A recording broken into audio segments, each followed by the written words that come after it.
Hello, welcome. This is Business Today. I'm Ben Thompson, and we're going to start with news on that global trade war because the two top protagonists in that war, sparked by President Trump, have agreed to a big reduction in new tariffs that stand between them.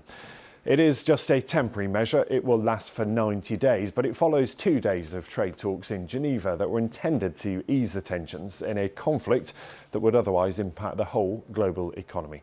With the details, here's our business reporter, David Waddell. Officials from both sides gathered on neutral ground at the Geneva residence of Switzerland's ambassador to the United Nations. It's the first time that officials from the world's two biggest economies have met to talk trade since President Trump slapped steep new levies on Chinese imports. US import tariffs on most goods from China were 145%. They'll fall to 30%. And in a furious retaliation, China lifted its levy to 125%. That will fall to just 10%.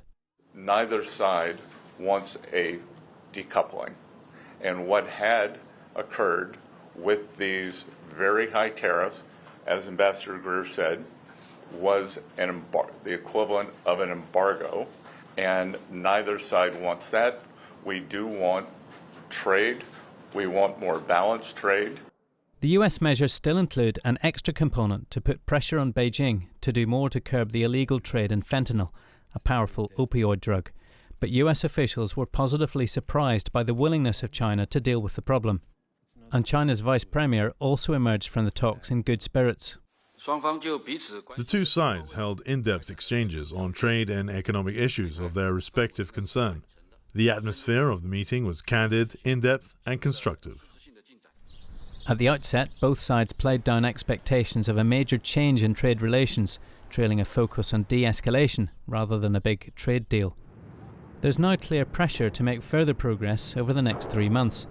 But in an interconnected world that continues to rely on strong US demand, this rapprochement will be welcomed internationally. The rest of the world cannot afford trade between the US and China to grind to a halt altogether. David Waddell, BBC News.